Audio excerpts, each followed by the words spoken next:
Welcome to another episode of Real Estate AI Flash. And today I have somebody from Ocala, Florida, Clay Lehman, who is a residential real estate leadership coach as well as a owner of a title company. And we're going to get into all things AI and what he's empowering the people around him. So welcome to the pod, Clay. Oh, I appreciate it so much. I love being here. Thank you. Yeah, looking forward to it. So I gave you like a literally an elevator pitch introduction for a probably a storied career. So could you take us through your journey into real estate and bring us to today? Sure. Yeah, I appreciate that. Yeah, no, I started my career in accounting, so nothing even close to real estate. And after a couple stops in the accounting world, I dipped my toe in real estate by joining Pulte Homes in 2005, and I was in the accounting department. And I went from there. And when I dove real deep into real estate, was I joined a mortgage, like a large mortgage lender, and I ran their REO department. And the year was 2008, and Mm. so I was very busy. But then things got super interesting when it turned out the company I worked for was committing uh, terrible, widespread fraud, and they got shut down. But I stuck around to help the bankruptcy trustees to sell off that REO, and that opened the stage of my career where I started my own asset management business. Selling REO, and I mean that was such a crazy time from '09 to I just shut it down in the last few years. I couldn't believe how long that trade lasted. But then I got into residential brokerage, and I started a property management business, and as you mentioned, most recently, a title company. Yeah, And yeah, then that's into coaching and some AI. So yeah, it's been an interesting trip for sure. for sure. Yeah, and you mentioned accounting, and I saw that you went to Florida State. Go Knowles. All right, I love to hear it. Go Knowles. Well, that's because my youngest daughter is a sophomore there. Just she's for sophomore year. She's going into junior. Wonderful, great Yeah, school. for sure. Yeah, for sure. So, and I head there in a couple of weeks to drop her off for her junior year. So that should be fun. It's So, yeah. So, obviously, we're talking AI. So, give me a little sense of what was your first like real light bulb moment of AI, Clay? Well, I honestly remember it very vividly. I went to a title conference, and this was probably 2022, maybe 2023. But I do remember vividly there were two presenters that in each of their presentations incorporated AI. And at that time, I had heard smatterings and been kind of curious, but really hadn't done much with it. One of the presenters showed how he used AI, and it was extremely engaging. He showed how he used AI to create a fake title company for Snoop Dogg. So, like, assuming Snoop Dogg wanted to start a title company, and it was a great presentation. But not only was it entertaining, but it was really informative of the different ways that he engaged AI in a creative manner. And then another presenter who many of your listeners may be familiar with, Tristan Amata, that runs Lab Code Agents. Yeah, for sure. So he presented, and he was the first person I ever saw use voice mode with AI. And so he was Yeah. walking around and talking to it, and I was like, it can do that. And so when I got back, I still was just, more curious than knowledgeable, and started messing around with it. And then I engaged in a couple of Facebook groups, and then I joined a mastermind, and then that was when the ship really took off. And I've just over the last 18 months have spent a good deal of time investing in learning as much as I can about AI, because and I'm not breaking new ground here by saying I just think the opportunities are really limitless in how you can get more efficient as a business, grow your business, increase your creativity, and just, I mean, it's fun above all that. Yeah, for sure, for sure. So I think voice mode is still so underrated, right? I mean, Absolutely. because I think if and I tell this to agents, I mean, agents are great people in terms of relationship builders, but are probably average at best with technology. Like Agreed. when technology can become so easy where you can just talk to it and stuff happens, I think we're going to get to Incredible. CRMs that are just going to be say, "I met Clay at Starbucks. Can you just add him to my database and turn him Uh, on this drip campaign? Just talk to stuff." I think that's here already, and we're starting to see it. And I talk to ChatGPT all day. You know. I totally agree. It's the biggest productivity hack, because I used to spend a lot, as we all do, spend a lot of time in my car or walking my dog or going to the gym, and it's not wasted time. I would typically listen to a book or a podcast or whatever. But now, I write blogs while I'm walking the dog. I'm having one of the things I love using voice mode for is preparing for a challenging conversation or a presentation. Yeah. And I'll go in and talk through it with chat, and then have it give me feedback. Like whenever I have a presentation coming up, I'll go slide by slide with chat and present it, give it my spiel, and it'll say, "Oh, you did really good with this, that, and the other thing, but a way you can improve it is," and it's made me so much better at presenting, and I love like one of the things I built is a custom GPT to help agents prepare for challenging conversations, like either cold calls, or like they have to have that hard list price reduction conversation with the seller. It'll act, you'll tell it, "Hey, I want you to act like a really skeptical, grumpy seller Yeah. that I have to tell I'm going to reduce the price." And it'll push back, and you go back and forth. And then at the end, it'll say, "Here's how you can improve that conversation." It really is, and I hate to use the term because it's so overused, but it's such a game changer for how you prepare for things like that. Definitely. And and the voice mode, you can start with a new chat, but also train chats. Like for example, I have a keynote chat that I've been sort of walking through about things to do in a keynote. And I did one on Zoom just an hour ago, and I used the Chat GPT record mode to record the whole 55 minutes, and I uploaded it and I said, critique me, strengths, weaknesses, what can I get better? Yep. Just just great stuff. I mean, there's so much stuff you could do with your imagination is the only limitation you Yeah, have. you nailed it. That's the only Right. limit. So let's dig into some specific use cases. You're obviously around a lot of agents. You're teaching them. You're learning and you're teaching. So let's kind of dig into some specific, very popular use cases that you think our listeners can benefit from. One of the big ones is content creation. Yeah. I love, there's all these reels or memes of, it'll be like somebody's dancing, but they're crying while they're dancing. And it says, when the full-time realtor or lender realizes they are now a content creator. And Yeah. it's true. I mean, it can be very overwhelming, and it's not necessarily our skill set. Well, you can, like, as you nailed, you can train your GPTs or your chat to help you with certain things, and content creation is such a huge opportunity. Um, I always knew how important it was to do it, but I just didn't have the creativity. I didn't have the time. I eventually figured out how to do it, but it was all still very manual. And now with AI, I've gotten it down to where me and my team members can create content, a week or a month's worth of content in minutes.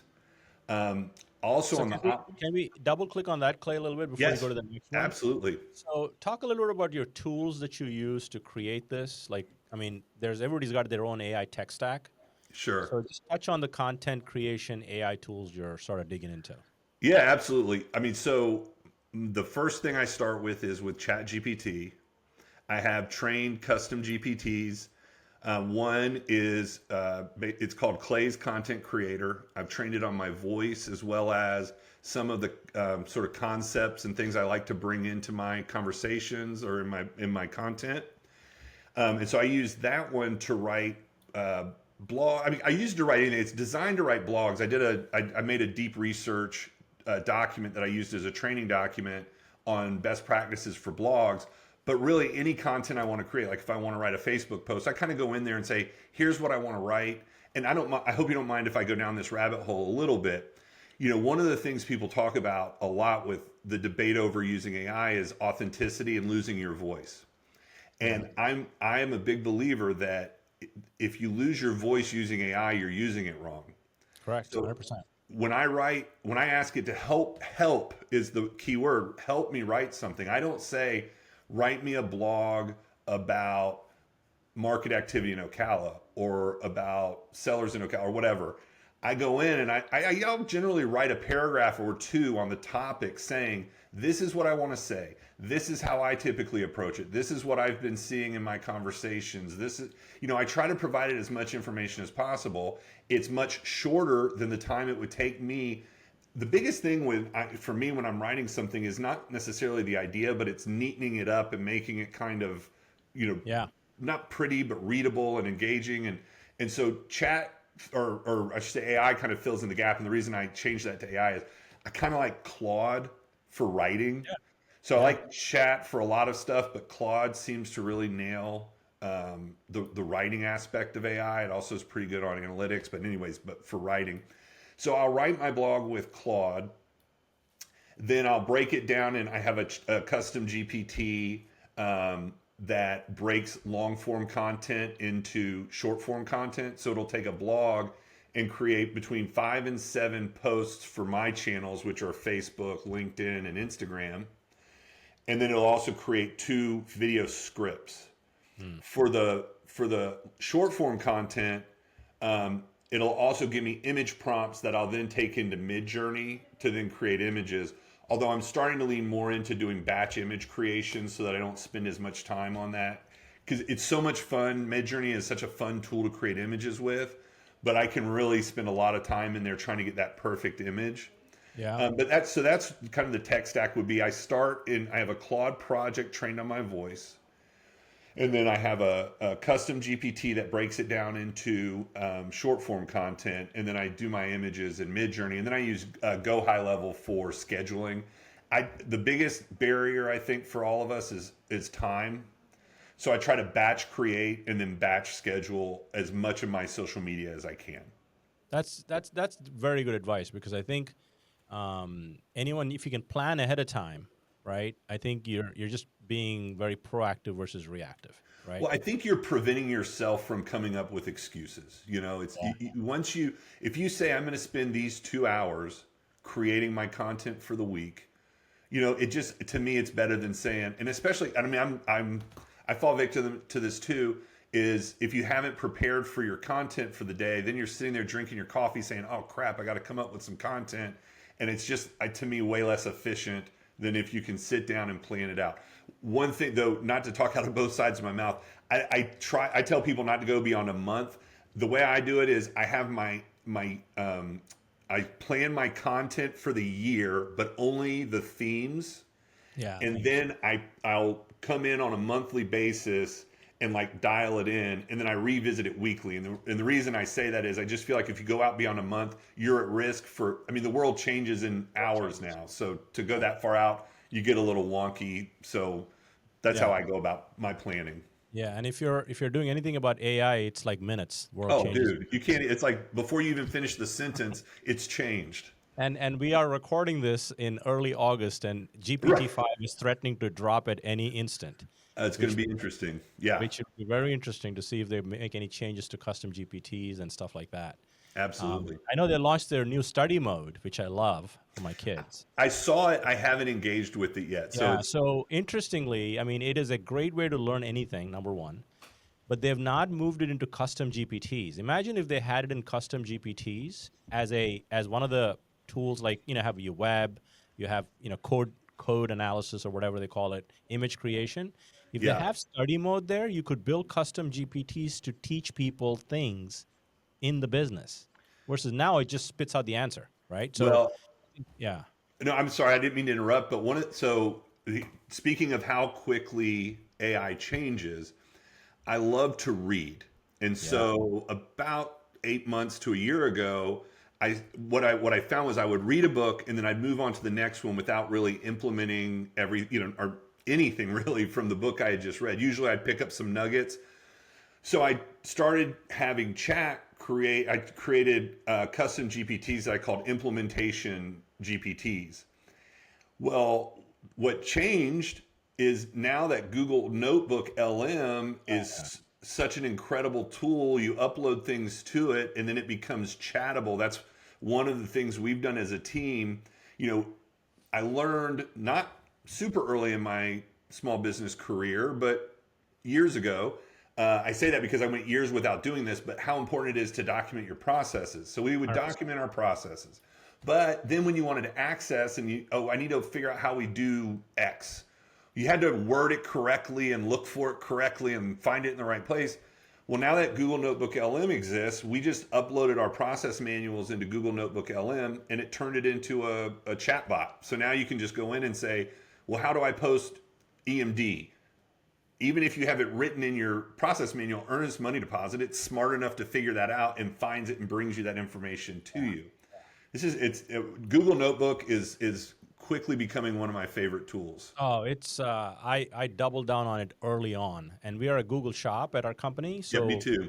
we get the workspace. So you get 300 notebooks. Like I mean, yeah. So Notebook LM is definitely in my top 5 AI tech stack for sure. And they just launched the video overviews. I don't know if you saw I that. haven't. I saw that they've done that. I haven't done that yet. If it's anything like those audio overviews, I love It's the audio overviews. It's like one of the things I'll do is I'll be at the gym and like, oh, I need to know more about whatever. I'll run a deep research in Gemini, and then I could just turn that into a little podcast. So within 10 minutes, I'm listening to a podcast on the topic I need to know about. I yeah, mean, what 100%. a time to be alive, you know? It is transformative, my friend, for sure. So, Yeah. so Clay, you talked a little bit about, and if you're listening to this and you hear Clay talk about Claude projects and you're knee deep in ChatGPT, I use ChatGPT projects also, which Hmm. are for ongoing things like campaigns. Right. That custom GPTs are great. I have a bunch of them that are really for repetitive tasks that you know that it's predictable outcomes, but campaigns you're building on them. Um, the other ones I use is I even put all of our I'm building an AI academy, Clay, just Oh, online cool. academy. So all of the tools, the documents I wanted to reference, my playbook, all of that is there. When I finish a course, the PDF of the course goes in course one, course two, course three, so it knows all the history. So when I'm building course four, it has all that. It's an ongoing. It's almost like a folder in your computer. Yeah, that's So great. projects are great for that for sure. So let's move on from content creation. Let's move to the next topic. Where else are you leveraging AI? Well, so operationally, I mentioned the process manual in Google Notebook. Another thing that I've done is I've built what I call Clay's bookkeeping buddy, and I use QuickBooks Online, and I use our title production software is Qualia, and so I dug up a bunch of data on those things, and I created a Claude project to help me answer bookkeeping and accounting questions. Because even Yeah. though my background's accounting, I still have trouble figuring out what goes where at times, and that's been tremendously helpful. Another thing that I've been really happy with, and I mean, I love it. So I created a hiring GPT for my title company. Mm. So one of the things we do in our hiring process is we do personality assessments, like a disc profile. We Just use yeah. we use a tool called Crystal Knows, which if it's free and it's a great tool if anybody's interested in learning more about themselves, you can go check out Crystal Knows. I took our team, all of our personality assessments, I loaded that into the GPT. I loaded in our core values. I loaded in our process manual, just everything I could kind of think of that might impact somebody's fit for our business. And I've built it so that when I have a job to post, it helps me write the job description. Then as resumes come in, it helps me evaluate the resumes and select candidates for interview. When I go to interview people, it helps me come up with questions to interview. And my purpose in building it, because I've been hiring people for 20 years, is, and I'm not saying I'm perfect at it, I'm just saying I'm pretty well practiced at it, but it was more so that I could hand this off as I bring on more people to run operations for my title company. So it creates the interview questions in the functional questions, not, so it helps people ask questions. Anyways, all that said, then when we get to the part where they do their personality assessment, I upload their personality assessment and it helps me evaluate their fit with the team, with the job description. And then finally, when they get hired, it helps me select candidates. When they get hired, I build my onboarding through the GPT. So it helps me build onboarding, not just to fit the role, but to fit their personality and how they learn. So that's been a really helpful GPT. 100%, 100%. I recently built a disk profile generator Oh, GPT, nice.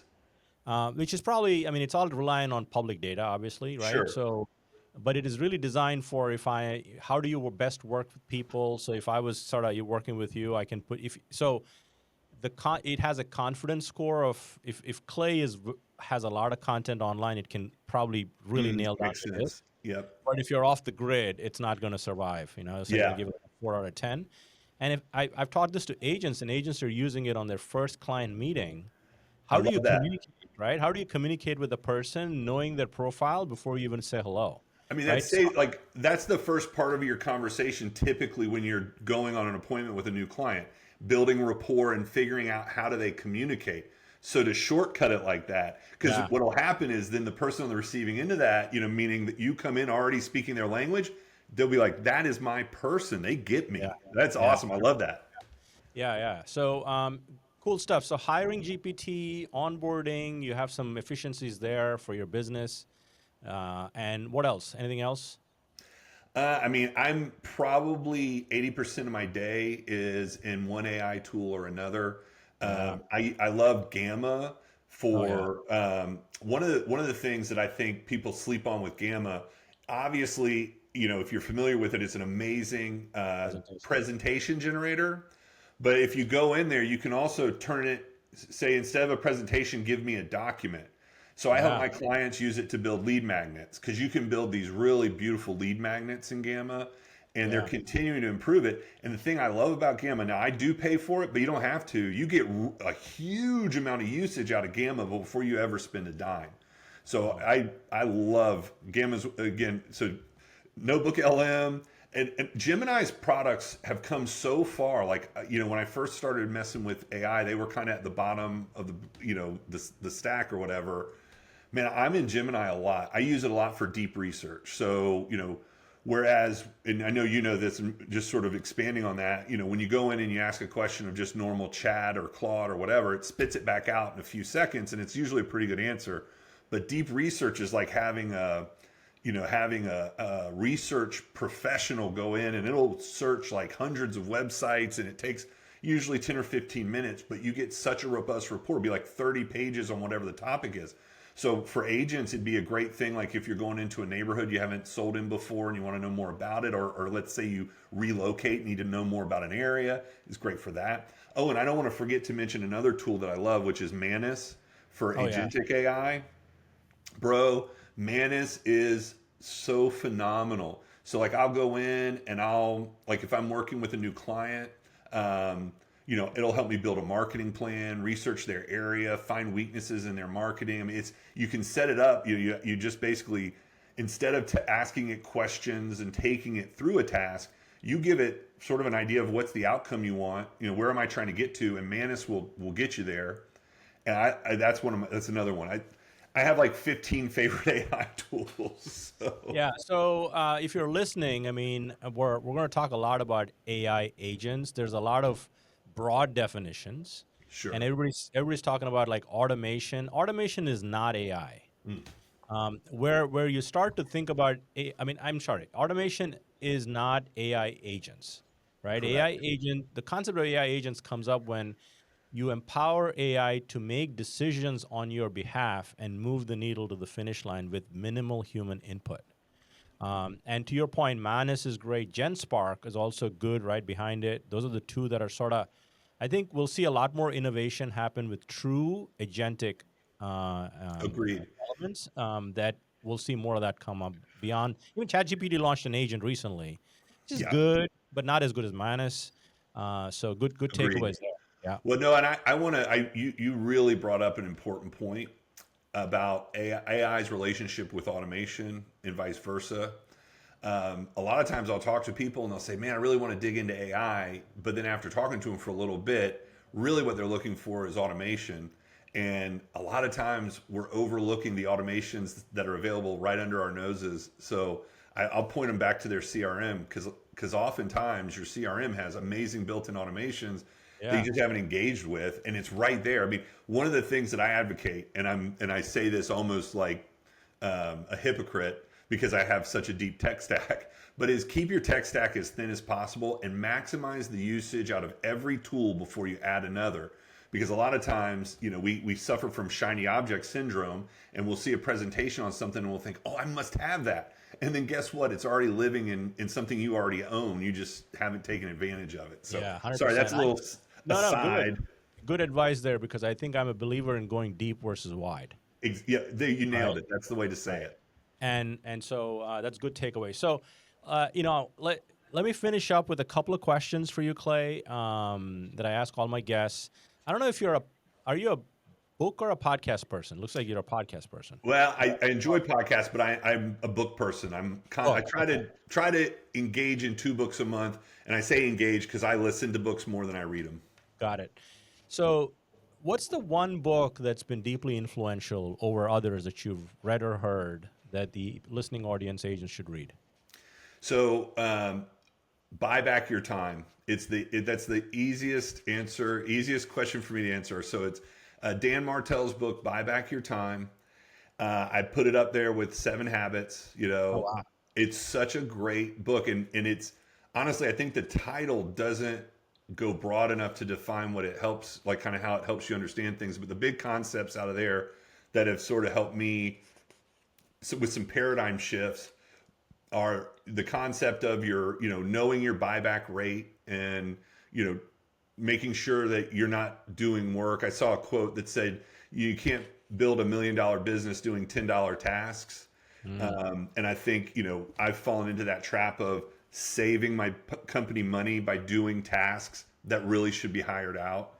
yeah. So definitely that was a good one. And then another concept that he has in there, and he says this. He goes, "This is going to tell how old I am," but he calls it the camcorder method, and it goes back to what we talked about earlier. And it's just how important it is to document your processes.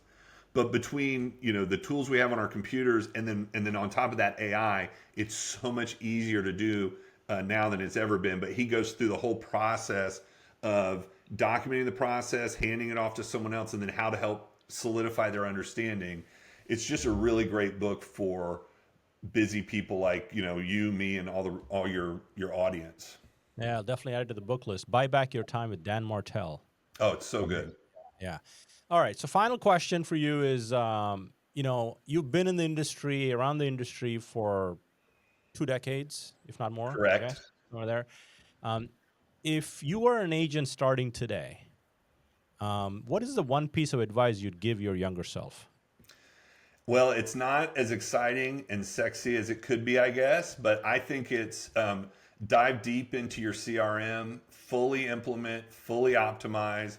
And then the second one, again, puts people to sleep, but it's that whole process documentation. Yeah. Until your processes are documented, you will remain a prisoner of your job, of your business, That's because a good quote. without that documentation, you can't delegate. And without delegation, you'll never have a vacation. You'll never have a day off. I mean, it's a must that whether you realize it today or, 5 years from now, it's a truth. It's a universal truth we can't escape. Yeah. Yeah. If It's you don't delegate, you stagnate, right? I've exactly, heard that. And then, delegation helps you take a vacation, to your point as well. that's So, exactly well right. said. Well said, Clay. This has been fun. Yeah, I'm glad man. you reached out and we made it happen. And I hope to catch you sometime here soon. And hopefully we'll see you in person at some point, I would love it. somewhere, Let's do So, it. yeah, for sure. Thanks for your time, Clay. Yeah, man. Thank you. I appreciate it.